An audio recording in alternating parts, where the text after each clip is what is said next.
Good evening, ladies and gentlemen, and welcome to the Cranky Pundit podcast. I'm your host, Mike Morgan, the Cranky Pundit, and I'm with my buddy, comedian, all the way from Tralee, Colm Brosnan. Colm, how are you? Not too bad, no? Yourself? Welcome back to the show. It's been like 2 years or something. Pandemic was the last time we spoke, I'd say. Yeah. Times were, I don't know, they're probably better back then. I don't know, could we say times are better at all, like, you know, but how are things with you, lad? Yeah, not too bad, no. College? Yeah, trying to gig away, college. Don't know, like we were saying earlier, I think I'm out of my mind, but, you know, trying to do something similar to this anyway, you know, but fair play to you, man. I like what you've done with the place. Yeah, boy, we got to get a West Brom jersey for you up here, lad. Who would you recommend on the back? Who this season? Yeah, I could give you my Malumbi 14 one. Oh, I should have brought it. Yeah, Malumbi boy. Yeah, and he'd be actually, do you know what? That'd be a savage one, lad. Do you know what I mean? You should get Pereira from the Premier League season. Yeah, he was decent, boy. Or Gallagher, lad. Sure, if you do a Gallagher fucking West Brom top, lad. He was loved there, wasn't he? Yeah, he was. He had a good year, like, you know, to be fair. And you know, he's even done. You know, it's one of those things. Like I put Conor Gallagher on my fantasy team because I just have that West Brom bias, like, you know, and even though he barely plays, but yeah, you're happy for him, like, you know. I'm delighted when I talk to you about the championship because you always bring up these players as well that like you were on about Harvey Barnes might win the Ballon d'Or there one time, like, you know. Was it Harvey Barnes playing for West Brom or who was he playing for? He played for West Brom, yeah. And you got a picture with him. Me and Harvey Barnes, my WhatsApp photo, and I don't think I'll ever change it, you know. But it was great, yeah. Harvey Barnes and I went to West Brom versus Villa there a few years ago in the Hawthorns. And that's a derby, isn't it? It's a derby, yeah. It was a FNF, like, you know, and just thinking back to players that were playing in it, like you had like Grealish and Abraham for Villa, you know. This is championship, is it? Yeah. Glenn Whelan in the middle as well, like. So you got that mixture. Maybe you would have had Conor Horan maybe and McGinn maybe or something like that, lad. Conor Horan, I met him after the game, like, and everything, like, he was walking out. I was like, "Fucking Conor!" Like, he was like, West Brom seems like the stadium you can just chat to the boys. They're not being bothered, like, do you know what I mean? Yeah, sure. No one's bothering Conor Horan in the Hawthorns, like, no West Brom fan is anyway. I was saying it actually even the last day because I think an American channel for the first leg for Liverpool against Real Madrid, they had Michael Owen. This is punditry now, like, you know. They had in the studio Michael Owen and Paul Scholes. If that ain't bad enough now, like, I'm turning it off now immediately when Paul Scholes and Michael Owen are telling me about the game. But then they went to Owen Hargreaves, who was at the match, do you know? And Owen Hargreaves was basically like, he said the weirdest thing. He's a weird man as it is anyway, Owen Hargreaves, isn't he? He looks strange. Did he play for West Brom? No, he didn't. No, I think. Are you sure? Maybe he was linked or something at one stage. But remember, he went from Man United to Man City. Yeah. And then I think after that he was uploading these training videos on YouTube. But I think didn't Roy Hodgson sign him or something at West Ham or West Brom or something? I don't think so. Hey, fuck it, maybe he didn't. But so the boys in the studio were on about, can Trent Alexander play right back, basically, the two boys in the studio. Yeah. Then I went to Owen Hargreaves' pitch side, and he said, I wasn't listening to you in the studio, guys. I was talking to someone else. But I agree with what Paul Scholes said about... Kid, I was honestly, I was looking at it, right? My mind just blew. I was like, you weren't listening to him, Owen Hargreaves, but you agree with what he said. So that means you were listening to him, Owen Hargreaves. And then he comes out with a different accent. Every time I watch Owen Hargreaves, he's some days there, he's sort of, hey, bro, yeah, great game, yeah. And then he's an English one, then he's a Canadian one, sorted out. But the point is... It's like your Polish fella in the comedy. Yeah. He's picked up an accent, but it still slips back into wherever he is. I was fucking... Yeah, and then I was thinking even after, if you were in Enfield, right, and you were going to the bar or whatever, and Owen Hargreaves was next to you, you wouldn't know, boy.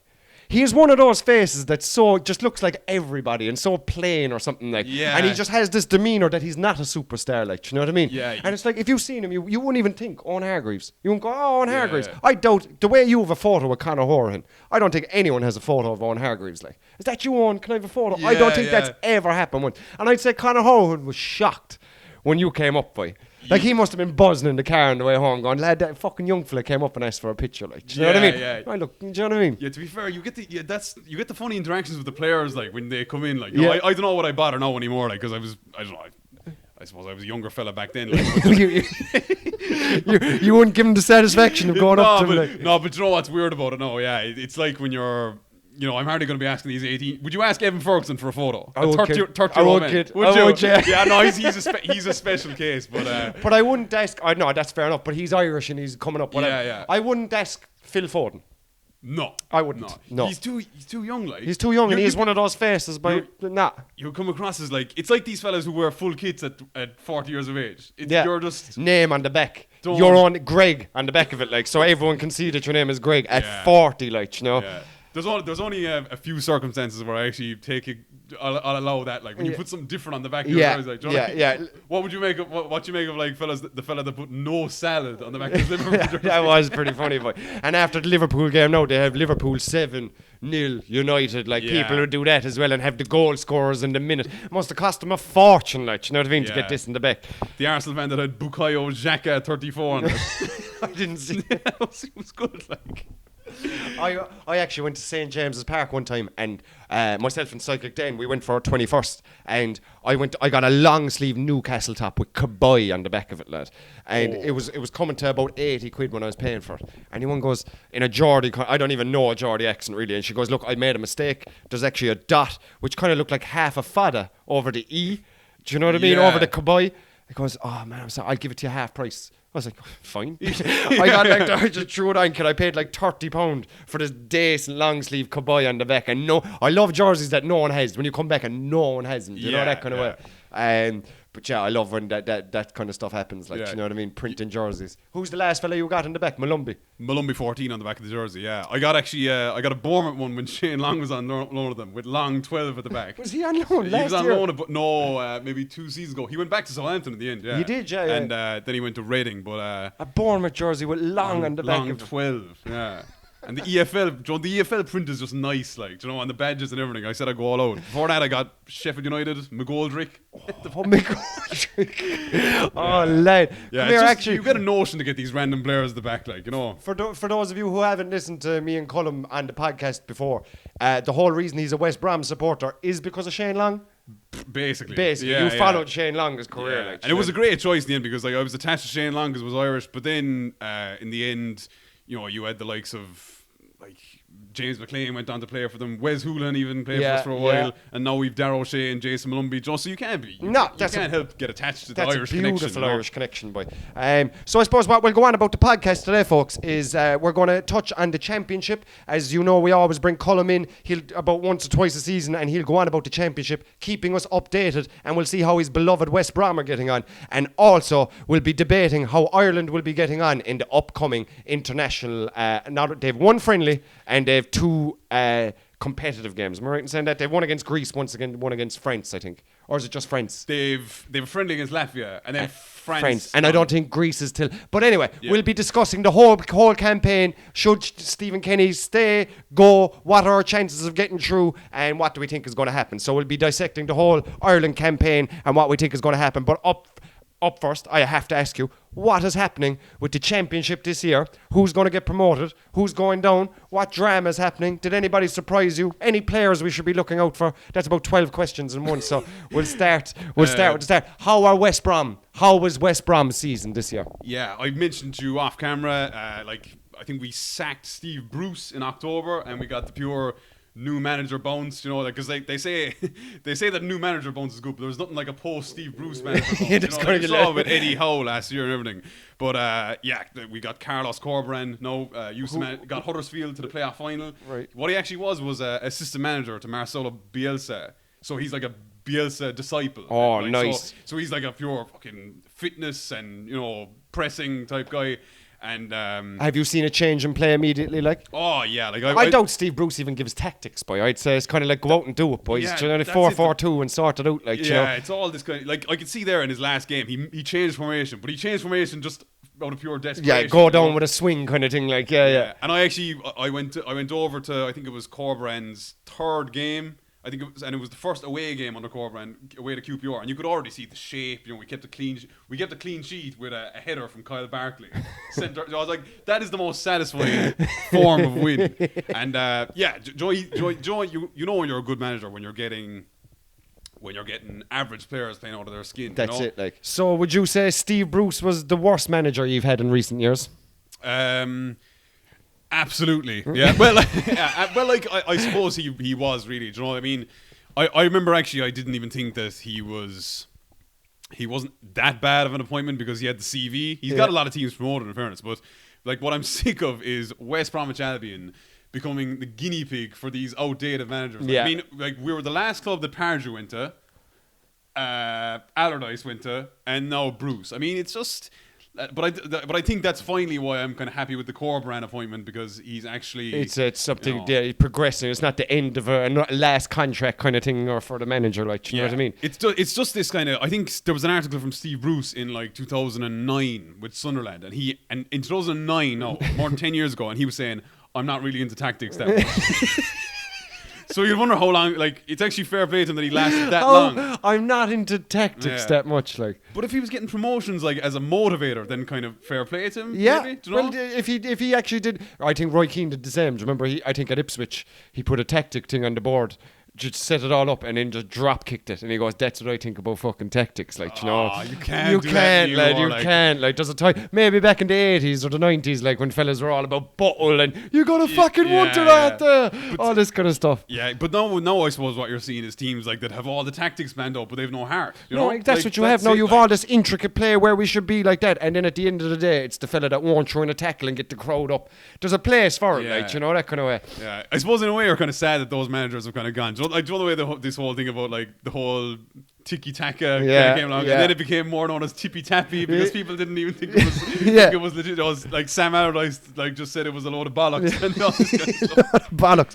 Do you know what, lad? If you actually watch a game from the 90s even, like the 90s wasn't that far ago, like, you know, if you sit down, just Google any game from the 90s, sit down and watch it, kid. It's a different fucking sport, boy. Yeah. It's a different game. The pitch is different. The ball is heavier. There's fouls happening, and you're like, that's a red, like, and the referee don't even blow a whistle, lad. There's one there that keeps popping up on my news feed. It's Man United against Wimbledon in 94, and it's Roy Keane against Vinnie Jones, kid. And Vinnie Jones throws in 2 or 3 tackles, lad, and there's no place for it in a war zone, kid. He'd be going, no interest in winning the ball. The referee then would shit the pants, like, not even give a foul, like, big hard. And Vinnie Jones then were all there. Oh, he was hard. He's not hard, boy. That's a cowardly thing to do. Yeah. I could go up and break your leg without you looking. Like, I'm tiny. I weigh nothing. I wouldn't bait eggs. While you're looking the other way in a match, just at the right angle, I could break your leg. Does that make me the hardest man of all time? It makes me a coward, like. So the other part of it is like, oh, it was a hardy game. There's a lot of cowards in it as well. Like they're Maradona, like. Like, we all go on about Messi's the best player in the world, right? But Maradona was playing like Messi in a time where you could break his fucking leg, and 11 players were told, go out and break this fucking leg. Do you ever see, he got his leg broke at Barcelona, Maradona. YouTube this, guys, and it's not for fucking the faint-hearted, like. He basically receives the ball in the 10, like. He's back to goal, like, you know. And this fella called the Butcher of Bilbao was his name, okay, for playing for Atletico Bilbao.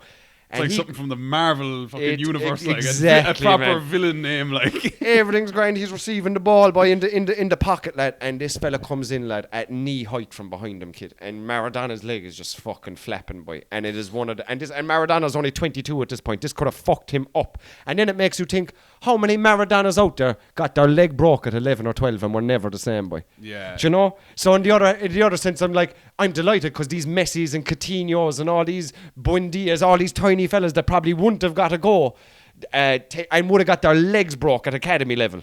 Like, they'll play for Southampton at 14, they'll be the best player. It don't matter. They'll play Wickham away, they'll break his leg. And he's done for the rest of his life. Yeah. So I often think, as a small fella myself, I wouldn't have lasted even at an amateur level, like, you know, with the way the game was played, like, you know. Yeah, that's it, like, you know. I mean, because you had to mix it, boy. You had to be able to mix it, like if a fella touches me now in my amateur leagues, I'm gone down like a sack of inches and he gets sent off. I've protection, like, do you know what I mean? You did get injured recently as well. I did. I broke my hand. The fella fucking nailed me, boy. Yeah. And that's it, like. I was looking that way and passed off the ball. It was a 50-50, lad. I was going in to win the ball. He slowed up to nail me, like. So while I was looking the other way, a big guy cunt, lad, just fucking nailed me.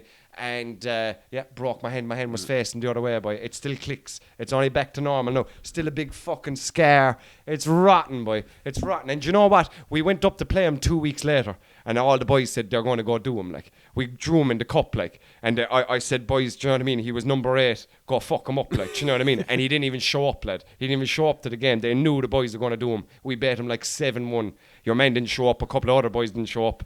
That'll tell you. That's what I mean. Was he a hard bastard or was he a coward? Because he didn't have the rocks to show up to the next game. Yeah. Do you know? It's actually like last night, Sporting Lisbon, Arsenal. Did you watch it? I seen the goal. I think the whole world has seen the goal. He's like, what? I think the words "what a goal" were trending on Twitter because everyone just that's all you got to say about it. The what keeper a goal. wasn't even off his line that much, kid. Yeah. He actually wasn't. They're all like, you keeper got can't caught. I don't think so, boy. Can't blame Ramsdale, no. But at the end of the game, there was like.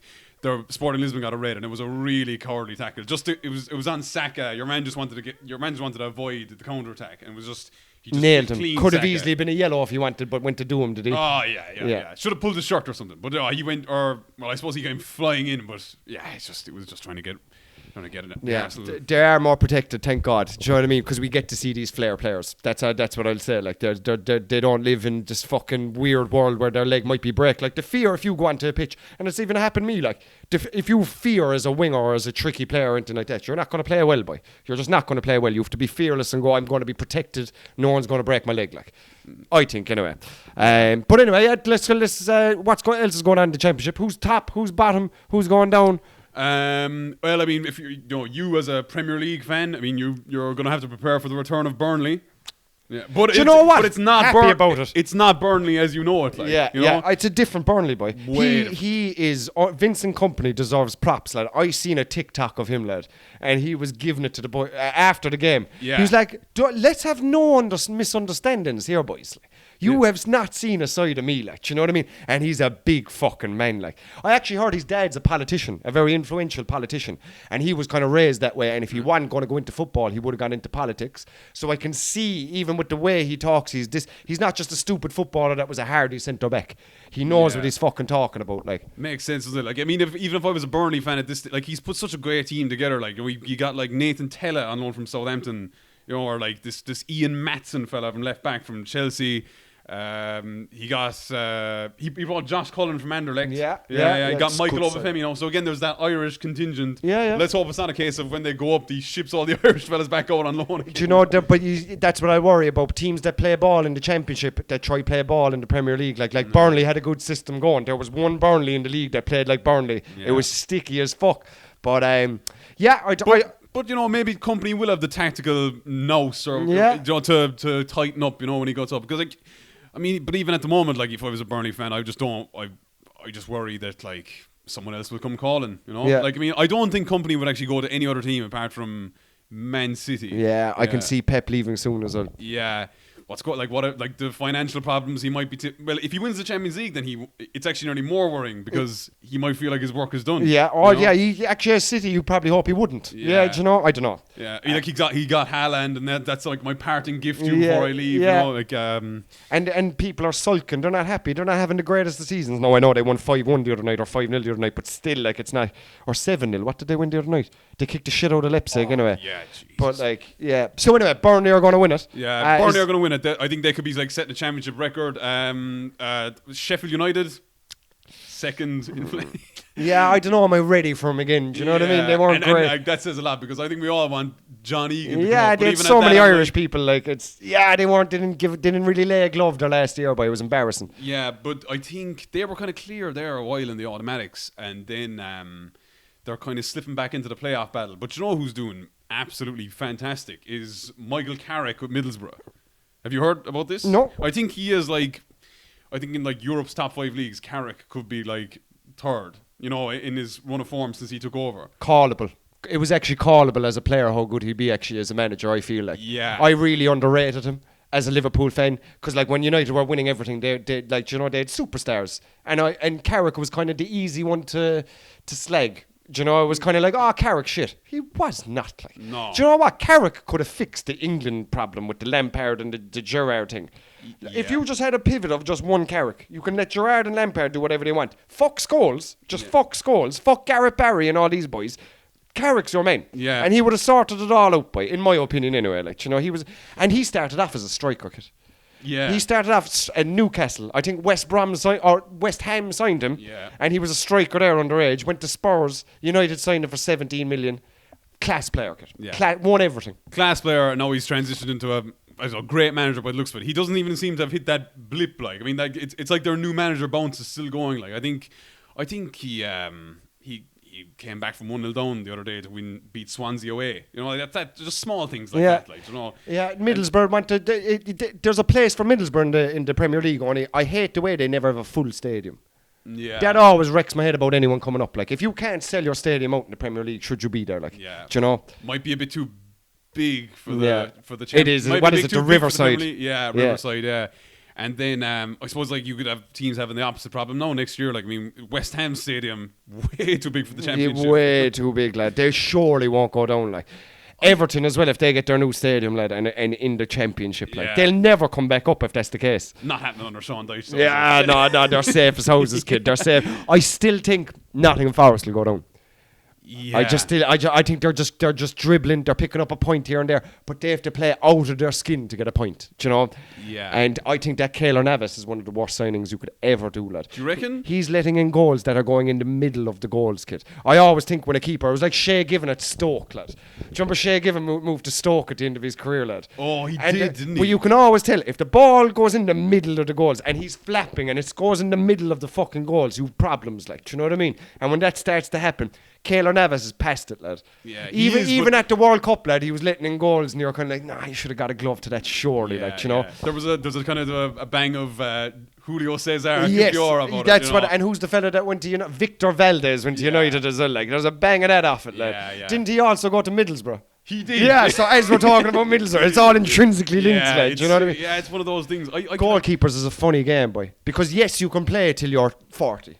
But there's a thing that happens when you're 37 and 38, lad, and you're not moving across the line as quick. Yeah. Do you know what I mean? And it's hard to watch. Hugo Lloris is going through it. Do you know Hugo Lloris broke... I had the same operation as Hugo Lloris, right? And he broke his fucking wrist there about 3 years ago. And he had the same operation. And he even quoted it, I never knew pain could be so much, like. And I completely agree with the kid. I nearly fainted with how sore this was, like. Do you know what I mean? Yeah. And he brought his glove, you could even see it. He jumped, the ball went in. Worse than that, it was a goal. He fucked up. The ball went in, and as he landed, he broke his hand. And since he's come back, he's never been the same. But as he's getting older as well, lad, he's not as agile getting across that, lad. He was one of the best goalkeepers in the world in 2012. That's a long time ago now, like, you know what I mean? Yeah, but it's so Spurs, isn't it? They take ages to improve on what they've got. Like, they do. And then when they signed the keeper, they signed Fraser Foster, like. Yeah. Like, they're talking about another guy that lets it go in the middle of the goals, like. To be fair, he was signed as a number 2, and I suppose he's a fine number 2. He's grand number 2, but it's so a number 2 is so hard to get. You can't get a good one because if he's very good, he's a number 1 for somebody, like. So you have to get the guy that's just enough content with being sitting on the bench, like. Like I think we got as good as we get with Quivine, like. That's about it, like. Do you know what I mean? But he'll be leaving, really, won't he? He will, yeah. And Adrian is not the height, like. No. Adrian is fucking terrible. Who's your goalkeeper? Do you still have Johnson? No, he's Palace number 2. Palace number 2 at the moment. Bit of a dodgy career move for him. Do you know what? Not a good career move. No, what's the difference between number 1 at West Brom and number 2? It's like I prefer to be number 1 at West Brom. I think making that World Cup squad, that Euro squad, kind of thought he could go on to better, but Colm Brosnan made one of the best bets I've ever seen before the Euros, lad. Right? So when West Brom were in the Premier League a couple of years ago, Slaven Village was the manager, and he got like a 0-0 draw off Man City, and he still got the sack. 1-1, yeah. It was 1-1, yeah. Yeah, and it was like a great performance from Johnson in goals. Yeah. Like I said, look, I'll request the bet off Paddy Power. He went away and requested a bet, lad. 33-1, I think it was, and then it was Johnson to make the world or the Euro squad for England, lad. He was the last name on the fucking plane, lad, and you got paid out for it, lad. Yeah, I think I got a bit of luck with Nick Pope getting injured as well, but look, happy days, you know. Lad. Yeah, but still, some shout, lad. You deserve it. If you ask a bet and it comes true, that's just fucking brilliant. Yeah, I suppose, look, that's what you got to do. If you have a feeling, you got to request it. Like, do you know what? Now that I'm not gambling, when you're gambling, you see, you don't see opportunities because it's normal to gamble and you'll gamble on every match. When you don't gamble, you see opportunities, boy. You see it with a more clear head. Do you know what I mean? Like, and you're kind of like, that's worth a punt, or that's worth. Do you know, you don't do it when you're gambling every day because it's the norm. But if you don't gamble, you might see like Johnson might make the World Cup squad. I see that happening. Like if I was to throw money now, I'd throw big money on Nottingham Forest to get relegated. I actually would. Would you? I actually would. Yeah, I see it happening. Like, would you have any punts on I don't know top 4 or anything like that? I was gonna go throw all your eggs in Liverpool, like, but you fucking couldn't. Like, you couldn't. Like Spurs are so dicey right now. Newcastle are on a bit of a lull, but like Liverpool can't catch them. Like Chelsea are too far back, I think, to come back. I don't know, but I couldn't. As strange as all it is, I think Spurs might do it. Yeah. Harry Kane will kind of take him there. Maybe a bit of Conte. Maybe Conte might take they'll it there and then stumble leave. over the line. That's what they'll do. Yeah. I just thought, I think we've lost to Bournemouth, Nottingham Forest, Leeds. We've lost to fucking everybody. Like, you can't lose those games and expect to get into it. Like, Yeah. I think. No, it's it's dodgy. And our keeper's playing out of our skin as well. Like, he was man of the match against Bournemouth again last week, like, and against Real Madrid the other night. The man made saves, lad.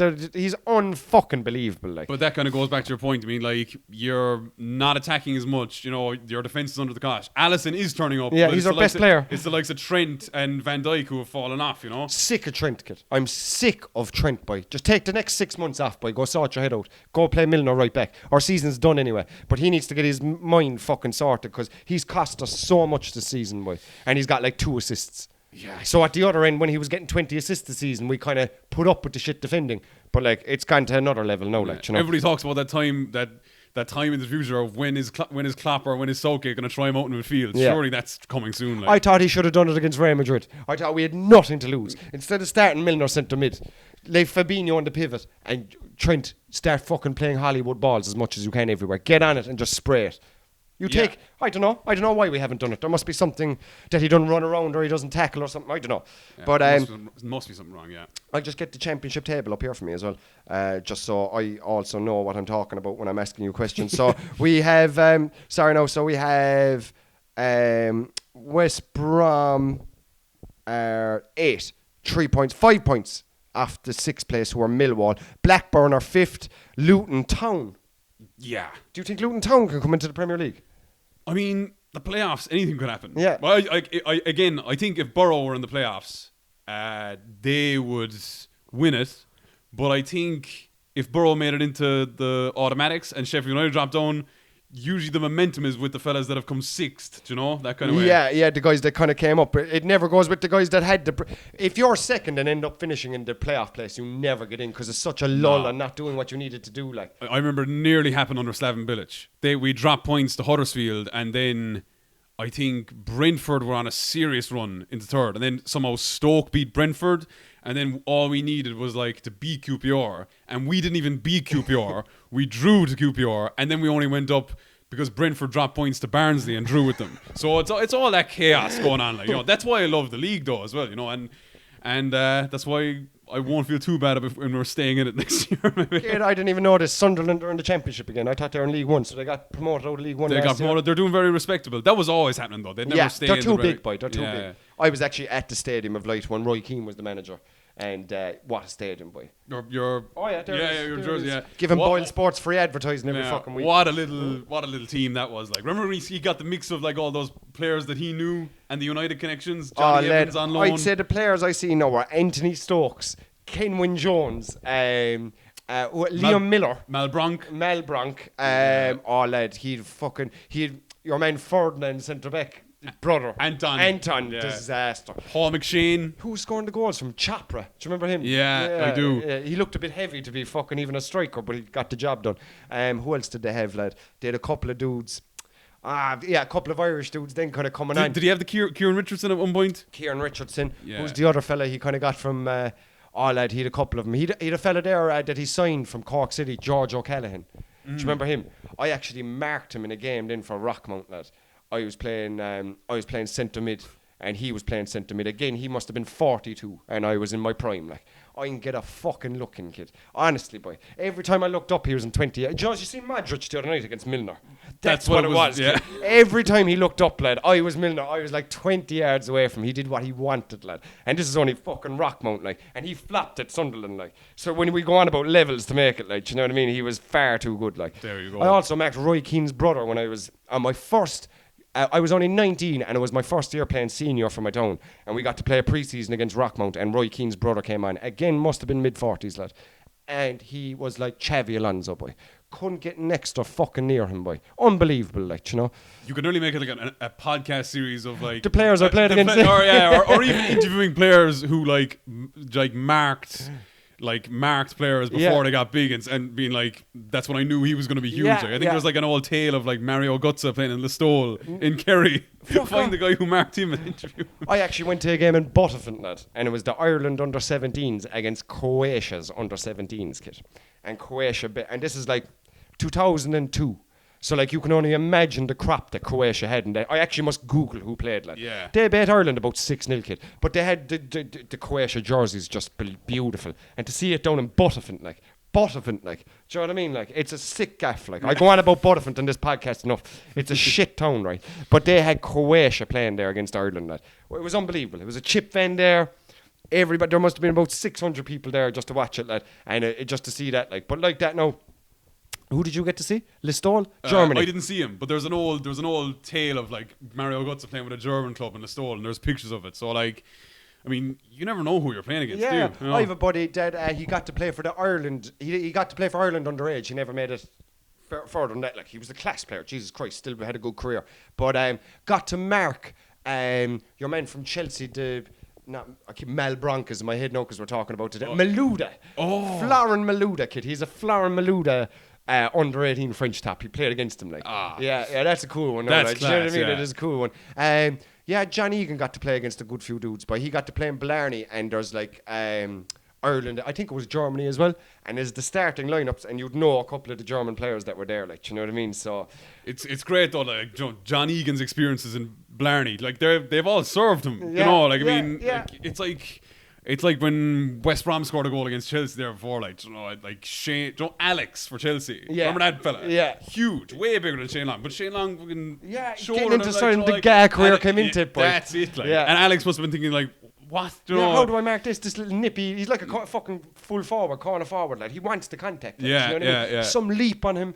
Like, even Kevin Doyle was saying it. He goes, if there was one player you ever met that you could coach, he was like, it was Shane Long. Like, he goes, he came in, lad. He was about 18. Like, he had this gag atching him. He'd run everything into the channels. But if you could just talk to him and go, you're doing too much. Like, Yeah. you're doing way too much. Like, you know. I believe he's the only player to have played in 2 professional sports in Croke Park or something, isn't it? Remember when Ireland had Croke Park when the Aviva was going up? Wow. And he played in a minor All-Ireland hurling final. That's amazing. Yeah. Lad. That's Some CV, like. That's unbelievable, Germany boy. sending the Saints to Wembley against Liverpool, fastest goal in the Premier League history. Yeah, he's got a fucking couple of seared. Yeah, the goal against Germany, got a penalty against France. Like, he'd be known for that. Like, Yeah, he does yeah. loads of things, and he's just liked and loved by every club he was ever with as well. No That's one will it. ever speak badly on If him. I'm saying a bad thing about Shane Long, Just- I'm not talking to you. Like, you know, Yeah. you're the problem. You know. And you know what? There's no sulk. He'll come on as a sub. He'll do a job.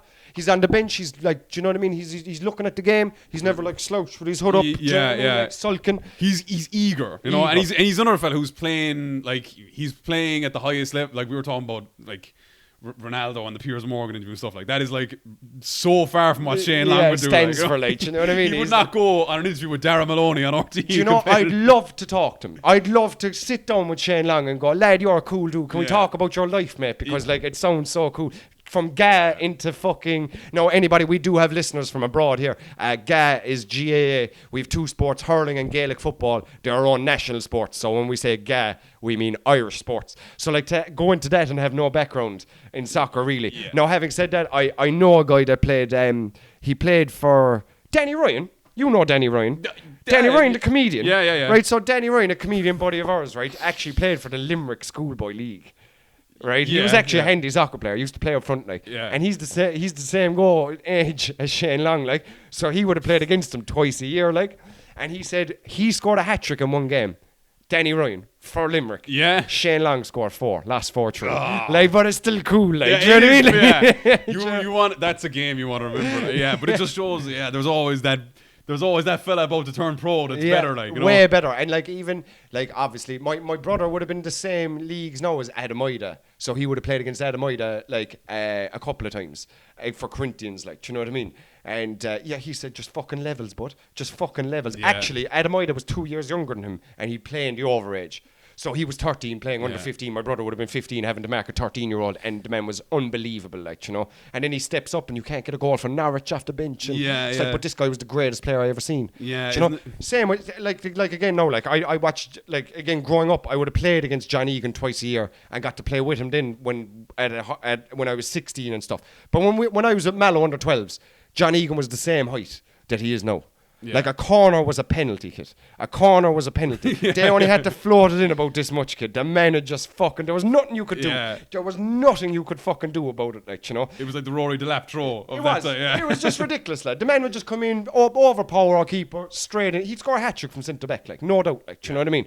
There is a lot to be said, though, isn't it? Like, I mean, we complain about all our most talented youth going to hurling and GAA and stuff, but like, you know, it does stand to them, doesn't it? Like, I mean, just on the Shane Long topic, like, I don't know, did you ever see that article that the Athletic, Mangala for Man City did an interview with the Athletic before, and he was on about the differences between La Liga and the Premier League, and he specifically named out Shane Long as the guy that, like, he will press you and will pass you all game, and it's like, what's going on? This doesn't happen in La Liga. No. And that's pure guy, like, get in and fucking tussle and fucking go hard, boy. Yeah. And that's why, I think that's why, you know, why we're all so excited for Ferguson as well, isn't it? You know? Yeah, and that's why with the Ireland thing, I know we all love playing out the back and all that, but our identity stems from Ga.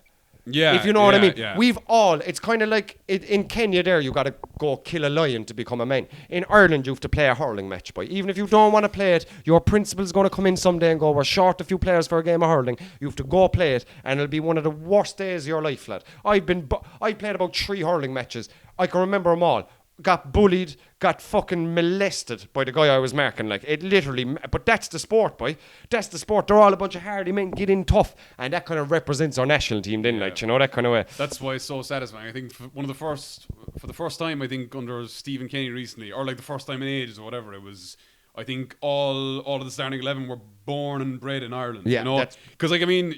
You'd know, like, by some of these players that are coming over, you know, they don't give a shit. Yeah, Callum Robinson has never played a GA match, you know, all this, and like, there's just the lack of care for... We were taking fellas, and I don't want to sound... Because having the England B team has been very good for us over the years, no doubt. So I'm not slagging it. But also, if you're playing for us, it means you didn't play for England. And you wanted to play for England, like, do you know? Like, Kevin Kilbane always tries to associate himself with Ireland. He always says that he had the choice. What choice did you have, Kevin Kilbane? Who the fuck were you going to fucking play instead of? Who are you, honestly, mate? Who are you having a laugh? He always says, I could have at least got 2 caps for England. You're having a laugh, mate. Yeah. He was good. He was good. Yeah, but is he playing instead of who's the wingers at the time in his era, like Joe Cole, Cole, all them things. Even earlier, probably Steve McManaman in his early days. Fucking, you're not getting in, and Kieran Dyer. You're not getting in front of these fellas, like. Do you know what I mean? I do think the important thing about Kilbane and some fellas is, though, they do convince you enough that Irish playing for Ireland was always their first choice. Yeah. Like, I probably feel the same way about Johnny Walters. I do. But also, there's a guy there, Gary Breen. Do you know him? Yes. Oh, lad, the man. He's like, my father used to take me to Kerry games all the time. Yeah, I loved it. It's like, I don't know, kid. And like, he definitely wouldn't have got a game for England. Like, do you know what I mean? So like, yeah, look, I'm not slagging it. It's done so well. We've gotten players like John Aldridge, fucking Matty Holland scored a goal for us in the World Cup. Fucking, there's been loads of players with English accents that have done well for us. Like, you know. I feel like as well, we've kind of come so far with our actual organic players that I don't think I care that much when I hear a player is declared for Ireland. Yeah. You know, like we got a fella recently there from Celtic, Mikey Johnston. I mean, like I don't. He's on loan in the. Is he Irish? He's either English or Scottish anyway. Right. But he's declared for Ireland, or else he could be Northern Irish. I'm not sure. But again. It came out there this week that he was declared for Ireland. Like, it just didn't really bother me. Like, you know, he made the squad even. That's lousy on the rest of them. But I mean, yeah, I think I'm more focused on the Irish fellas. Like, you know, I mean, definitely. Yeah, and don't get me wrong, the players that we have. I mean, I think Josh Cullen is even English at the moment. Is he? I love him. He's my favourite player. That destroys it. You'd be surprised when you hear their accent, wouldn't you? But then again, I just don't like when they're shit. Yeah, when when you get an English fella, like, is that Cox fella or whatever, you want shit. But like, he come on an interview after. He's after running around like a farmer up front, not getting a touch of a ball. And then he comes on over, we try to do our best, you know, Irish to the core. It's like, I don't know, I prefer a fella from Monaghan, or is Monaghan even, or fucking whatever, some Irish county anyway, to just fucking throw him up front for a while. Like Sean Maguire, throw him up front for a while, then Cox. Yeah. Do you know what I mean? Like, the only thing that was worth it about calling Simon Cox up was the banner at the Euros. You've got Xavi and Iniesta, we've got Long Cox. that in itself was worth it. Like, I don't know that Trapattoni have that in mind, but that was sole reason why you brought him, like, you know. But yeah, I'd say fucking and who's going down? And we'll wrap up the championship chatter here and move into the Irelands because we're nearly segueing into it by ourselves. I do. Yeah, look, we'll say like Blackpool, Huddersfield, Wigan are all at the bottom, but they're all like Cardiff seem catchable. And then it seems tough. Then Rotherham, QPR, Birmingham, Swansea, Reading, and after that, I don't think you will get caught. Yeah. Did you see Blackpool have Mick McCarthy now in charge? Dude, is he still going? He got it. The dinosaurs are still—they're not extinct yet. Like, but is he doing a good job? I think he got off to a very bad start, but I think he actually beat QPR 6-1 the other night. That'll galvanise the team for a fucking. Yeah, Wigan struggling. Wigan have Sean Maloney in charge now. He was so meant for a free kick. Boy. Yeah, he was. I love it. Do you know what? He was like so technically gifted, boy. I loved it. It was just like Wigan probably won. Yeah, he just didn't have the gears to get out of situations, but his technique was unreal. I think Wigan's biggest mistake was they were in trouble earlier in the year and they sacked their manager. And who did they hire? Kolo Toure. What? And he's already gone. Of course he is. How the fuck? He just used to be behind Brendan Rodgers on the bench, boy, and he just looked dopey, like. Do you know he doesn't seem like the kind. I think him and Yaya both don't have the chops to be a manager. You see Yaya's M&F team. No. Joe, they bring someone on M&F and they talk about the best XI they played with. Yaya Toure was playing like a 3-1-4-3 or something. It was like Marquez and Puyol and company at the back, and he was playing like Aguero and Henry in two number 10 positions, and it was just like, if this team went out, they would get annihilated on the counter attack. Like, oh my god! So what I see surprising here, lad, Huddersfield, who were only in the Premier League 2 years ago, are second joint bottom, lad. It just goes to show how pear-shaped and go fast, you know, like, but.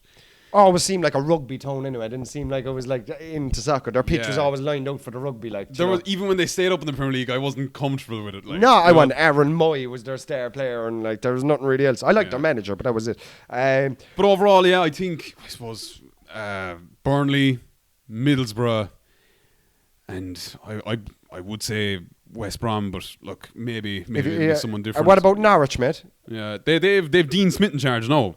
Yeah, they've obviously. You like the aspect of them having Ida and Omabama Dele, but yeah, I think those fellas like. I'm sick to death of them, boy. I'm sick to death of them coming up. Yo. Yeah, I know you yourselves are also yo club. Like I reckon if we went up, we'd be no use. We'd go back down. Right. But the next time he come up, that's it. Draw a line under it, like, and go for the next decade, lads. We're a Premier League team, like. But to be fair, no, I mean that time we went up, I think, under, was it Di Matteo or something, or under Mowbray in 2008, and then we went through Di Matteo and Roy Hodgson and Steve Clark. Then we stayed there under Tony Pulis for a good while. So I think it was like 10 years before we were relegated. But that was true, lad. He actually stayed there for a good while. Yeah, we were wrecking people's heads under Tony Pulis. Yeah, like, you know? Yeah. There was a place for you, though. Do you know what I mean? Like you didn't want to go to West Brom. Like you didn't. Like I feel like the Premier League is actually lacking a team like that at the moment. No, that Burnley is gone as well. Yeah. Do you know, there's nothing like that. No, not that you played like Burnley. You had a bit more about you than Burnley. Like, but like yeah. But they are. But that's why the Premier League is actually. The relegation battle this year is actually more interesting. Like 12th to 20th, they're all trying to play good football. In it, boy. All trying to play good football, and no one is guaranteed to stay up except for Sean Dyche. And another manager who's just. And as you said, Crystal Palace sector manager Patrick Vieira on Patrick's Day, which is just as two comedians. It's too easy. We should. Who would you get now if you were what's his name? Steve Parish for Palace. Who would I get in charge? Who would you get in charge? You see, he's made. I didn't think Patrick Vieira was doing too bad, lad. Yeah. Do you know what I mean? Until you realise he hadn't won a game in 2023. Yeah, it kind of goes under the radar a bit, doesn't it? Because Crystal Palace, you know. I think Zaha's losing his powers a bit, and that's not his fault. Yeah. Conor Gallagher not retaining Conor Gallagher was a big thing. Yeah. And like they're playing like Jeffrey Schlupp centre mid and stuff like that, like, and they still have Tompkins centre back, Joel Ward. Yeah, a lot of non-goal scoring goal scorers. There is, lad. Edward, Mateta. Is Benteke still there? No.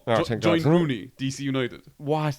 That's way too early to be doing that. He is all the same type of striker, like, you know. But to be fair, I think it's actually a very attractive job in the sense that Good club, good fans. You're in London. You're 12th. You're nowhere near the relegation zone yet. Yeah. To be fair, they've done the kind of Chris Hughton, Graham Potter thing. Like, let's not sack him when it gets awful. Let's sack him before it gets awful. Give your man a chance. You know, yeah. I think. Do you know who I'd love to see get a chance in England, boy? Craig Bellamy. Who's he over now at the moment? Is he in Panathinaikos or fucking Anderlecht or something? I don't know what he's doing, boy. No, that would be a gamble. It would be a total gamble, boy. But there's a place. I think he's box office, boy. I love Craig Bellamy, lad. Yeah. And you know what? He even says it himself. He came on Monday Night Football there one time doing that thing now that Yaya was doing. And he just chatted nothing but sense, boy. And he then said, I've worked under about 13 managers. People slag me with the amount of clubs I've been in, but I see that as a plus. I've seen 13 different styles. I've seen what works and doesn't work, like, do you know what I mean? And he says himself, I've calmed down a lot. I've grown up a bit. Do you know what I mean? Yeah. So, like, he can't go and telling everybody to fuck off and shit, like, but, like, I don't know. Yeah, he could be that kind of, I'd say he'd be the guy. You wouldn't want to let him down. He could give you a look. Yeah. A look would do it. Well capable of the hairdryer, but as well, when you win from he'd definitely give you a nice day off. I would love Bellamy smiling. Like, if I played for him, if I made Bellamy smile. Like Martin O'Neill there now, like. Martin O'Neill, I'd say, is a tough manager to play under. In the fact, I'd say he'd give you very little well-dones. But if he gave you a thumb up, it would mean everything. Because his manager was Clough. And he even says about Clough, he goes, he used to love everybody except for me. He goes, I got 2 thumbs up off Clough in 10 years, and I still remember him. I still remember how it made me feel. Everything like that, like. So that's where Martin O'Neill gets his kind of tough management, is because he's only ever got 2 thumbs up off his manager in 10 years, and it made the world to him, like, you know what I mean? Like, so. Another fella who's not that into tactics, but you know, and he's probably finished. He has the book out. Yeah, and you know what, lad? I didn't like how the Irish media got rid of him, boy. They all came in and goes, oh, he knows nothing about tactics. The players don't know who starts the game till an hour before the game. All this kind of stuff. But he did this his whole career.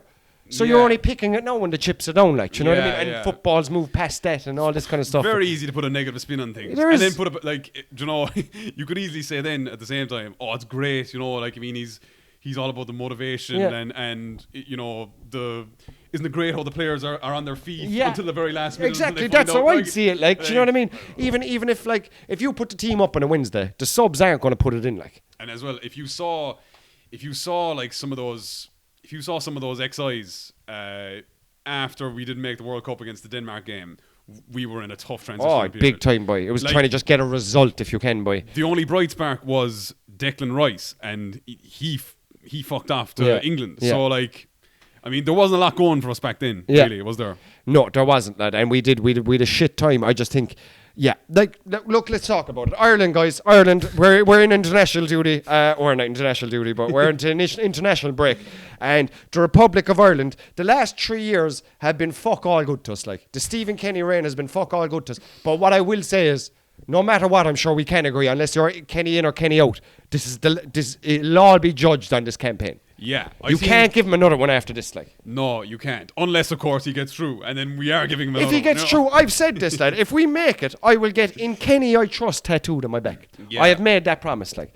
Like, I mean, losing to Luxembourg, embarrassing and all that. Like I just don't think lockdown football was ever suiting Ireland. You know? No, we need the crowd. This is where we are getting the Aviva full every qualifying game. I'm sure the Aviva will be full every game. Yeah. Because, like, he has plenty of supporters. And even the likes of yourself who have been Kenny out, you haven't gone to the games. Yeah. So everyone, even his doubters, are backing him. Yeah. So this is it. Like, this is it, boy. And I don't want to not like Ireland anymore. I hate the situation that I'm in the last few years where I actually don't like my national team. Like, I used to love the international break. I used to love it. I used to love going up to Ireland games. I used to enjoy it more than maybe Liverpool sometimes, kid. It's like, Ireland, yeah, I love it. Like, but I've kind of fallen out of the relationship with it the last few years. Now, just wrote down a few things. So, how our group is looking is we have France at home in our first game. Even if we were shit, that'll be a sellout. People will just go to see Mbappe and all the boys. Like, and Giroud. I seen an interview, lad, with Giroud and his brother. It was one of the weirdest things I've ever seen. He looks more like Giroud than Giroud, lad. Yeah, He's just someone sent it to me and I was like, man, you should have warned me before I saw this. Like, this is weird. Is melting my head, like. It's so weird. What a handsome family. Anyway, so where we're going to get decided as the national team, we can lose to France, we can lose to Holland. In our group, anyway, guys, is France, Netherlands, Greece, and Gibraltar. So France and Holland, you'd expect us to lose both the games, home and away, both of them. So all 4 games. If we can get a point in one of them, I swear to God, that's good enough. Yeah. You won't see me coming on the podcast if we lose to friends going, fuck this, fuck that. I won't, no. It depends on the manner of you lose. Yeah, go down swinging. Well. And you know what, to be fair, no matter who's been in charge, we've always done well against the big teams. We haven't got a hiding yet. Like Portugal we did well against. Yeah. Do you know what I mean? Serbia we did well against. So the big teams, it's the Azerbaijans, the fucking Luxembourgs, the fucking Albanias, Armenias. Like Armenia, like one of the games there against Armenia there in the Nations League, like, were they not down to 10 men and got it back to a draw? I think a Robbie Brady penalty right at the end, like a knee slide and everybody. Yeah. What are we watching, like? But I was at that Armenia game and I was actually thinking, do you know what? Beating Armenia, like going up 2-0, getting back to 2-2, and then winning it with a last-minute penalty. I mean, that is actually the kind of drama we've been seeking, as opposed to having Mick McCarthy win 1-0 against Armenia. That's true, when it peters out and stuff like that. But I don't mind conceding a few goals as long as we win. Do you know, it's like that was. But that's the thing; it wasn't a penalty, and the Armenian fellas were freaking out. Like, it was just like, I just thought it was mental. Yeah. Like. Draw was a huge issue with that game. Actually, though, we took off Josh Cullen and we lost the anchor. And then they scored 2 quick goals. But before that, like, Michael Obafemi scored a lovely goal. He did, yeah. You know, like, it was there was elements that would be like, this is working. Like, I see a bit of passing. Like, but you see, if we don't have Josh Cullen on, we have fellas in there then, like that Hendrick and fellas, how I describe it as winger brain. When a winger goes centre mid, lad, there's this thing called winger brain, and I just made it up now, but I've seen it happen at an amateur level and a pro level. But when you're a winger, you don't have to have the awareness behind you. You get the ball, there's chalk in your boots, there's nothing behind you, kid. But when a winger goes centre mid, they have no awareness. So what happens when they get the ball? They'll either take too much out of it and get caught, or think there's a man behind them when there's not and try to get rid of it straight away. And I see Hendrick do that a lot. Like. Oh my God, lad. It's like he doesn't know he can take a touch and turn. Like, it's like, there's someone up my hole, pass it quick. And then when there's someone is up his hole, he thinks he can take a touch. Winger brain. That's what I call it. You need a fella that's comfortable playing centre mid, and the only fella we have that's comfortable taking a fucking touch is that Josh Cullen. Like. I think when you go off, you can stop playing our game or just passing out the back, because what are you asking, like? Where does Hendrick play right now, dude? Reading. Exactly, like. Do you know what I mean? What are you asking, like? Do you know what I mean? Yeah. So I won't decide. I won't be coming on this podcast giving out if we lose 5-0. Well, I probably will 5-0. But if we lose to France and we lose to Holland, I will not give out. The one I am nervous about is Greece. In our second game, we have Greece away. Greece are shit at the moment, like, do you know what I mean? Where are Greece ranked in the world? I should have fucking written that down now before I did. But we are ranked above Greece. So Greece are lower down the world rankings than us. Like, we got seeded 3rd, they're 4th seed, like, isn't it? Or are they 3rd and we 4th? Maybe, actually, I could be wrong about that. Because we've been so shocking in those Nations League that it dropped us down a pot, like, you know. Like, it's going to be hard. So it'll all be decided how we get on against Greece. Our second game is Greece away. If we lose that game, we're out. In my opinion. Oh yeah, I mean, because then you're relying on yourself beating a France or a Holland again. I'm not even confident against the Gibraltar's kid. Yeah, they're the games we suffer, like. But you know, like, like, I mean, it was even handy against Gibraltar and Faroe Islands under Martin O'Neill, because you knew you had Robbie Keane to score your hat-trick. Like. Yes. But this is why everyone is so excited about Ferguson. No, yeah. You know, like, he could be the guy to finish those chances. Like, yeah, he could be it, lad. Again, we have the problem of creating the chances. Yes, we have no one to link up. I think we have a problem in the wing-back areas now as well. We went from an area of being spoiled, Doherty, Coleman, and your men from Derby, and your men from fucking... We've a load of right backs. And now left back, we're kind of stuck to McLean and Brady. Yeah. Where's Enda Stevens? Where's he like? Injured. He went great anyway. He didn't have the pace for left wing back as well. I think that's why McLean bears the energy off him. You know? He's buzzy, all right, in fairness to him, like, still, but... I suppose, like, I was going to be asking you as well, like, I mean, what 11 would you go with in these games? Let's say, like, you're in charge against France. Yeah. I'm in charge against France, I go with a back 5. I go with, obviously, your man inside goals, Bazunu, even though Southampton, he's made a couple of clangers this year, lad. He's made a lot of clangers, like. Yeah, but, I mean, I think... He's young. Clangers, young, shit defence in front of him. Yes. But as well, I think it's like the least surprising thing ever that move has generally worked out. Yeah. You know, I mean, it's not like a sign. You wouldn't be getting rid of him or dropping him a sign of that move going badly would be bringing Alex McCarthy in. You know, but I think he's been making. He kept a clean sheet against Man United last week. Yeah, what was the game the week before that, lad? And it was right at the end. Someone went down. It was Southampton against Leicester. Yeah. And Southampton went 1-0 up in the last minute, lad. He came out to fist one, lad. And he missed it. And that big centre-back that Leicester had headed it off the crossbar. And in the last minute, like when you're playing in the relegation zone, like, you can't miss that fucking punch, like, you know. But the punch nearly put him off. He came flying out and kind of put him off. But no.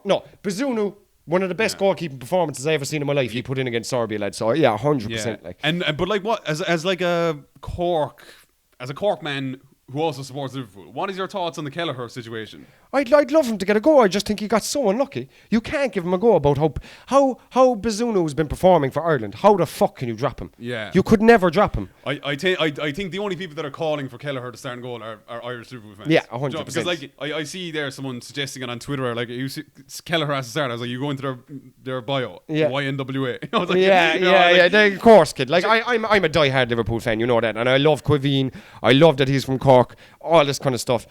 I hope he gets a chance. But the only way he's going to get a chance if Bazunu fucks up. And Bazunu has not fucked up in an international jersey. No. He saved penalties against Ronaldo. That game against Serbia, lad, he saved about 6 1-on-1s. And his distribution, lad, is insane. Like, so, going to be very hard. I'd start Bazunu in goals. I go with a back five with 2 wing backs. I go with Doherty, right wing back. Is he injured? He's fit, but he's playing shit. Obviously, he's not playing shit. But, like, he's not playing is the problem. You know, I mean, that I think everyone was raising their eyebrows at that move to Atletico Madrid. Yeah, weren't they? What a move for him, kid. Can you imagine just he's in Madrid now, like. Yeah. He couldn't even get a game for fucking Spurs, like. But at least he was coming on every game for Spurs. Yeah, you know, that's true. Like Conte was kind of favoured him in some ways. Like, he'd start and maybe he'd come on in the next game. But, like, even there, like, I saw an article that was suggesting that Diego Simeone is kind of falling out with the board and he's not having the final say on transfers anymore, and Matt Doherty is like the prime example of that. My so God, I don't think he actually likes Matt Doherty at all. I wouldn't be surprised at all. It's such a weird move. I'd love to talk to his agent. And then someone was saying the last day that, like, I mean, you know, Matt Doherty not getting game time,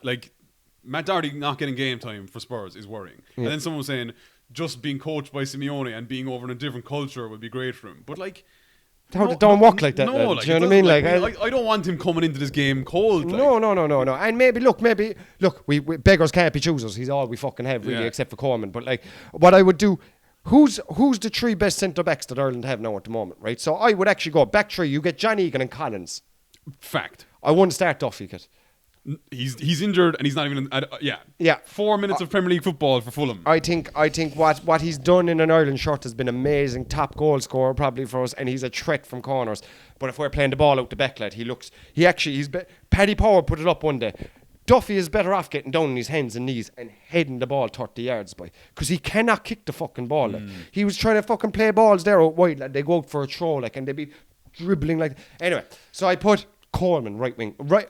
I put Doherty right wing back, right at the back 3. I put Coleman. Coleman can talk to Doherty a bit, and he's the experience, and he's probably only a year left in him anyway while we can use him. And he's the captain, most experienced. I put him there. I think that's the dilemma we have, like, you know, because, like, centre back is our most competitive position, and Coleman can fill in there on the right side, like, but, like, honestly, up until Sean Dyche taking over Everton, like, I think he's realised that there's more left in the tank than we thought. Coleman, he's like his best player at all. That fucking goal he scored, that was one of the best goals. He meant every bit of it, like, you know what I mean? It was unreal. Even there they beat.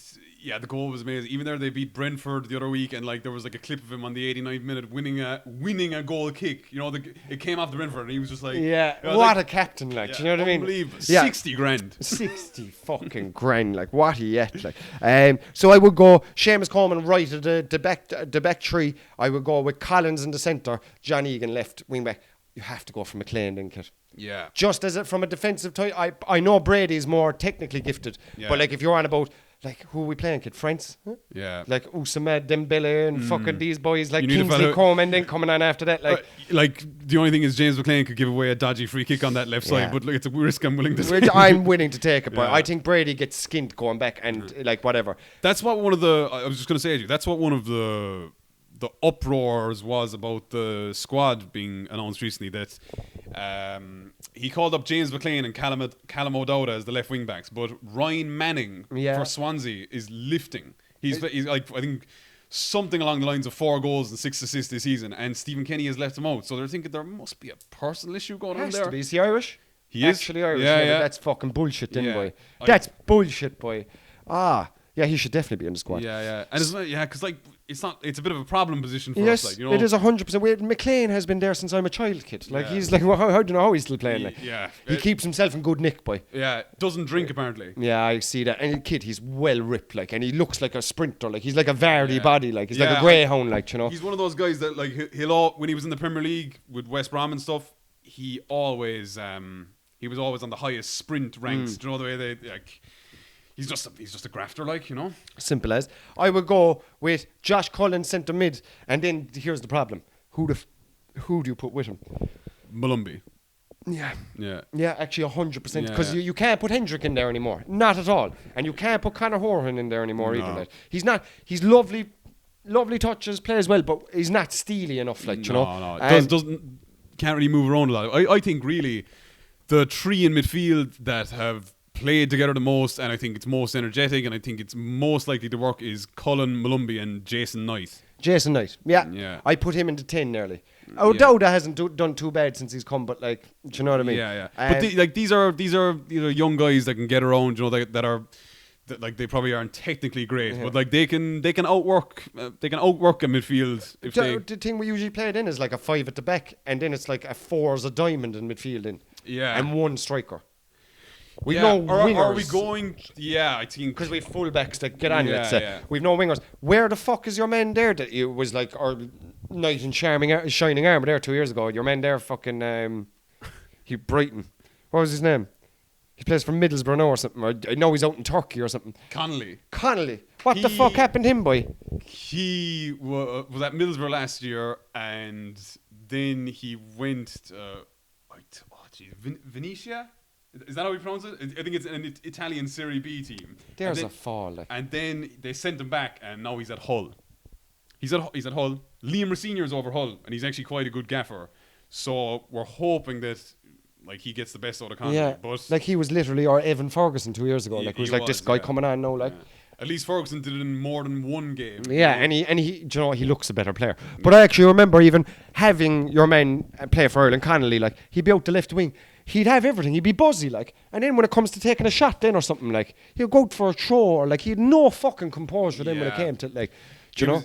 He was all hype and all you hype. couldn't hack it. Like, you could tell that he happens to so many young players. The hype got to him, you know, and probably wasn't able to live up to it. But again, it's actually nice to see the striker position for us is actually quite competitive now, isn't it? Yes.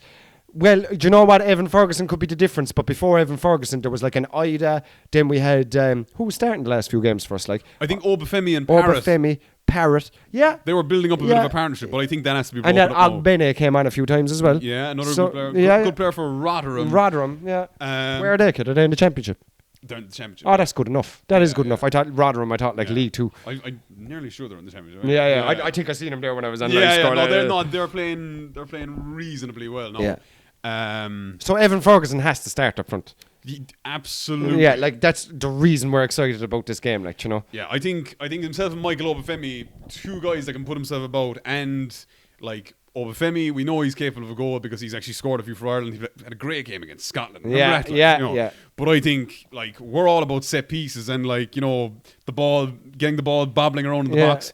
Evan Ferguson is the guy to take a chance. He's the man, lad. He's the man for it. Actually, do you know, I was. Like, we're obviously, if you're Kenny in or Kenny out, like, it don't matter. This is his this is his campaign to prove it. Even as a doubter, if he gets through, kid, give him a fucking 10-year deal. Give him a 10-year deal if he gets through. I'm his biggest doubter if he gets through. But just some things. So, he's a win percentage. This is Stephen Kenny's win percentage of 26.67%, kid. That is awful. Yeah. No, the wins have come. What's the not lose percentage? I wonder. I know, because you got 8 draws inside there as well, so it might be 50-50. But I explain it to you this way: Ireland, who has been Ireland's worst manager in your lifetime? Is it Kenny? No, who do you think? Oh, Staunton was bad. He felt pretty grim because it did, right? So Steve Staunton had a 35% win record. Yeah. So that's like 9% more than Stephen Kenny. Now the wins for Stephen Kenny came against minnows also. He has beaten Andorra, Luxembourg, who beat us, Azerbaijan, who drew with us, and Qatar, who also drew with us in a game before we beat them, and Scotland. Scotland was the greatest day for Stephen Kenny, no doubt. Best performance. But what I will say is Scotland had a game against Ukraine 3 days before that where they got knocked out of the World Cup. And they must felt flat and having to go to a Nations League game then against Ireland, like, you know what I mean? So the win over Scotland was the first competitive win for Kenny in the 3 years he's been in charge. Crazy, isn't it? That's 3 years. This fella, in fairness, like I've been a fan of I've been a fan of the players he's brought through because I feel like we're in a lot better place than like let's be honest. If Mick McCarthy was still in charge, Darren Randolph was still being goals. Yes, you know, and Hendrick, Shane Duffy, we wouldn't even know of Evan Ferguson and Adam Ida right now. We wouldn't even know him. We wouldn't even know him. Who's Manning? Who's fucking Josh Cullen? None of them. Wouldn't. You'd still probably be calling up Glenn Whelan. Like, yeah. And like genuinely, but like I feel like Stephen Kenny has had the right. You know, he's like, whereas before you had like the likes of Houlihan and McGoldrick, they're saying I'm retiring from international football, but I think Stephen Kenny is letting players retire without them having to announce it, you know? Yeah. Like, I mean, there's a few players there, I think, like Shane Long or, like, you know, Conor Houlihan. Like, these fellas won't have to announce their retirement because Stephen Kenny is bringing through the youth, you know? Right. Like, I mean... I think Shane Long should have got more of a look in with Ireland the last few years. In the Stephen Kenny era. I know he's trying to weed a few out of it, but we literally have strikers that can't score. Now, I know Shane Long isn't a prolific goal scorer, but he knows, like, and he can keep it tight and he can run around and do a shift. I've been very surprised he hasn't been coming on the last 20 minutes of games, like. Yeah, that's true. I mean, like... Is he not? Is he even in the squad? He's not. And do you know what's annoying? Like, I suppose he's 36. Yeah. You know, like, I mean, there's not much point, is there, if you're looking to the future. But yeah. Like, I'm probably being biased that I'd like him in there. But like over the likes of, you know, Will Keane and these fellas. Will Keane can go fuck himself. He can. Because you know what? His brother played with us at a young age and fucked off to England as well. Or your shit brother who can't get a look in for England, is it? Yeah. Fuck off. I don't want him, boy. I actually don't want him. And it's not because of his English. It's not because he's actually English. It's because his brother had a chance and his family now have taken that name. Like, I'm not going taking Declan Rice's brother or Jack Grealish's brother either. Like, no. You've made your bed. No, fuck off. Yeah, so I suppose, like, yeah. I mean, I like... Obviously, like we like these players. Even Robbie Brady didn't make the last squad. Yeah. You know, so therefore, like, I think, you know, we like to see these fellas still in and around the place because we like what they've done in 2016. Yes. But like I think when you're looking at it from the outside, like, we are moving into a somewhat of a golden generation with some of the players we have. You know? Like, and the only thing that worries me is the man in charge going to fuck it up. Yeah. But in fairness to him, he's bringing him in. He's trying to do something. I'm totally Kenny out. If you've ever listened to this podcast, I don't think he should have been in charge from day one. He shouldn't have been in charge. But look, like I say, I'm going to get behind him. I'm going to try get behind Ireland for this fucking campaign. Oh, definitely. I want to fucking do well. But even the Latvia game, we have a friendly against Latvia before we even play France. I'm worried about that game. I don't think we should have even organised that game. That's going to be a 0-0 draw, and there's going to be knives out before the fucking France game. Like, I feel like it's like you know, it's like booking that last lesson before your driving test. Yeah. Even though we could hit the curb and just shit our pants for the France game, then, you know. So is it going to do us much worse or better? That is the best analogy of a football game ever, boys. The booking the last one for the driving test, boy. Yeah. To get it all in, like. Yeah. You're practicing, but, you know, is it that good for you in the end of the day? No. So Stephen Kenny played 30 games. He's won 8. Mick McCarthy had a 40% win record. Steve Staunton had a 35% win record. So stats-wise, this is our worst manager ever. You would hope for Stephen Kenny's sake, if he had the players that Steve Staunton had, that he would have had a better win percentage. That is also true. Robbie Keane, Damien Duff, Richard Dunn, Shea Given. Did he bring Roy Keane back? No, that was Brian. No, that was Kerr. But like at the same time, that team should have been doing much better. Yeah. Shea Given inside goals, good full backs, good fucking centre backs, everything. And even at that, like, I mean, that was probably, you know, Robbie Keane, Damien Duff, Aidan McGeady. That's when the players should have got a more ball playing manager. You know, there's your players, boy. Go play ball now. And we had players like John O'Shea at United. Do you know what I mean? Richard Dunn was playing for fucking Man City or for Aston Villa. We grand players, lad. Yeah. Like, John O'Shea has actually recently joined the Irish coaching staff. Has he? Yeah. I like that. Do you know the way Stephen Kenny keeps getting shafted with coaches leaving? That's the other thing. When coaches leave, I'm just like, what the fuck? Like, why are you leaving? And even with McGoldrick retiring. Why are you retiring? Yeah. You only play for Sheffield United, kid. You can go play at the Stade de France if you play with us, like, you know. And we have no strikers. He would have got a fucking game, like, you know. Yeah, I don't know. it's what. Yeah, but I would agree with it. It's a bit worrying, but like, I mean, the fact that John O'Shea and Keith Andrews now, who are with better Ireland squads, maybe give them the team talk. You know, give John O'Shea the team talk. Yeah. Surely boys, I have played in Champions League finals. Listen to me, like I have won the Champions League. Yeah, do you know what I mean? I know what I'm talking about here. I've nutmegged Luis Figo. And he has. Fuck's sake. Another guy, a bit like Shane Long, not the most glamorous of players, but like had his great moments. Do you remember the equaliser he scored out in Germany, lad? At the last minute, like just got his toe into the front post, wheeling away and stuff. Lad, we got 4 points off Germany in that campaign. I think it was Wes Houlihan like hit a long ball in. Hendrick actually rescued it, knocked it back by. And then John, he had no right to get to the ball either. Because your man had it, he just nudged in front of him by the outside of the boot into the bottom corner, lad. Like that's what we're on about with players wanting it more. Yes. You know, like that's what we're talking about. Where Martin O'Neill is like tactics were never no good when you're chasing equalize against Germany. No, but get in the John box. O'Shea wanted it more than whoever it was. Like, we were spoiled, lad, and we didn't know it. Yeah. You know, will we ever get back to that level, like, you know? So, what we'll do, we'll definitely have you on the pod again during the Ireland campaign. You'll be going up to the games. You have a season ticket for the Ireland games, don't you? I did, yeah. I bit the bullet and got a season ticket. Like, you know, I mean, let's hope by June I'm not sick of going to the games. But no. I think, like we said, we have to get behind the team. You know, obviously you'll have those fans who are excited to see the likes of Mbappe and Giroud. I'll probably just go up for that. Yeah. but it's the difference is, are we going to back the team against Greece and Gibraltar? You know? That's the difference. That's the fucking difference. So we'll actually, what we'll do, we'll keep every time the international break comes, we'll check in and do a podcast. Yeah, that's what we should do. We should just meet up and do it. Now that the pandemic's over, we've no excuse, but we have to meet up every international break and address it. Absolutely. Yeah. And we have to talk about the championship as well when it comes into the playoffs as well. We have to do a bit of that. Yeah. I think our mutual thing now is hoping Ireland does well. I think you know. Yeah, I'm done with that as well, boy. I'm sick, like I said, sick of not supporting him. Sick of sitting down going, go on Luxembourg, fucking do him and sack this cunt, like, you know what I mean? I'm sick of it, boy. He just looks dopey as well. Do you ever see him in an interview in a press conference? Any man that spaces out that man, like I remember on News Talk, the way he talks is so intricate and intellect. He's taking his time. You can tell that the cogs are turning. What are you on about? Yeah. If I talk to a man that when I asked him a question, he goes, I wouldn't ask him another question, kid. I'd stop talking. He definitely needed a bit of media training. I think he is getting more confident, but like then again, like you'd be surprised. Like I mean, clearly, I think he lacks. I don't care how he talks as long as the results are there. I don't care either. But it's like, but when you see when you're with a microscope looking at the results, you then go into the other stupid shit he does. Like, you know, remember that time he got like a 0-0 draw there off Qatar, and he was worried in the interview, lad. He was like, I'm a serial winner. I haven't lost a game in 2 years with Dundalk. All this shit, Dundalk, mate. Shut the fuck up, like. You know what I mean? Yeah, like, but there actually does have to be something about him if he got Dundalk to the Europa League. That was impressive. I just think it was. And as well, you would hear the kind of, obviously, he might have that kind of lack of tactical know-how to like set up shop and see out a victory. But like then again, you see like Matt Doherty did like a radio interview before, being like, he's giving us Premier League training in the background. You know, the setup is brilliant here. We're getting such tactical detail. It's like, just, you know, fair play. Like, because obviously. And I think at the time it was a bit of a swipe at Martin O'Neill. It definitely was, bro. It definitely was. So like the things are in place. It's just we just gotta get the job done. Like, it's going to be exciting. It's going to be exciting regardless. It's going to be his last one if he does bad, regardless as well.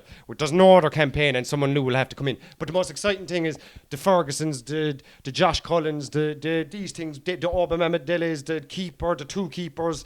We players coming up now. So like, if he doesn't get through this campaign, there will be an element of thank you, Stephen, but it's time to go. Yeah, you tried, and maybe it was a poison chalice, because it definitely was a transition period. As you say, the team that Brian Kerr had and Steve Staunton had were way better than the team this man has. I totally agree with that. He's had a shit deck of cards to play with, like, you know. And who would you get? Let's say Chris Hughton. I've said it all the time. Chris Hughton. Chris Hughton's been a fantastic manager. So unlucky to get sacked by Newcastle back in the day. Yeah. So unlucky to get sacked by Brighton. Everywhere he does a job, and he's at the level. He's been at the level for 20 years, which is the Ireland team. He knows the players. He knows the level. That's our level. Yeah. Like, if we can be a Chris Hughton team in the international stage, I'd be delighted. I'd be fucking delighted. He's managing Ghana now, is he? Is it Ghana? I think he's involved in the Ghana setup. Fair play to Ghana then, because they've got a doozy there. But first black man ever to play for Ireland, Chris Hughton. Great stat. Great stat. Is it a stat or is it a fact? No, it's a fact. Like, do you know what I mean? Yeah, It's a piece of trivia rather yeah, than no, a I didn't make it up. Like numerical most, stat. I was telling them about sin bins in the League of Ireland First Division. That's not a fact. That might be conspiracy. That's a But rumour. This is a fact. Yeah. So, lad, we've gone fucking seriously over time, and yeah, we'll have to get back into it. Guys, Colm Brosnan is a comedian. Go follow him. Colm Brosnan on all platforms, I believe. Yeah, no hyphen, no dashes or No, anything. no dash like that. Yeah, Colm Brosnan on There you TikTok. go. Colm Brosnan, everything else. He's mostly based up in. He's from Tralee, but he's based up in Dublin. He's going to college these days. Go check him out at some of the shows that he'll be at. Go like all his social medias. We'll be having him back on the podcast a bit more regularly, and yeah, all that jazz. Thanks very much for listening. Thanks for coming, Colm. Yeah, no problem. Yeah, really enjoyed it once again. Come on, West Brom. Anyway, I think we're all at the Cranky Pundit. We're all behind West Brom now because of you, kid. Let's go. That's what let's go. Get into that fucking 6th place and come up again. Sure, we'll try to get tickets to Wembley for the playoff final if we're there. I have a bab on the way, and that would be perfect to see before the bab goes, because I'll have no chance. I can't say to the missus I'm going to Wembley to see West Brom play, and it has to be before the baby comes. So yeah, we'll do that, kid. In the May. In the May, that's it. Yeah. Baby's not coming till July. Yeah. Fucking, that's it, boy. We're going Wembley. Yeah, I can't wait. I get a Malumbi top myself now, boy. I'll be fucking delighted. But yeah, guys, let us know what you think. How do you think Ireland are getting on? Do you think they're gonna qualify? You sick son of a bitch. You crazy man. If you think they're gonna qualify, let us know if you're going up to the games. But me and Colm will be doing at the start of every international break for this campaign. We will be doing a podcast. Just putting a microscope on Stephen Kenny and how he's getting on. As you might notice, I have been less aggressive about Stephen Kenny on this campaign. Usually I'm all fuck his wife, everybody. If his kids, go fuck him. I think you did have to tone. I think I've toned you down a small bit. Toned me down. I think it's probably very easy when you're on your own in a room with a microphone. Oh, kid, I turn into a lunatic here, boy. I'd be like that. Like, my girlfriend has to edit this after. Like, yeah. I'd be listening to me coming off the laptop, like, and she's just looking at me, you're a nutter, like. But yeah, guys, thanks very much for listening to the podcast. Give it a 5-star review wherever you are on any platform you're listening to on, and go subscribe to our YouTube. And thanks to everybody that has. Peace and love, y'all. Peace and love.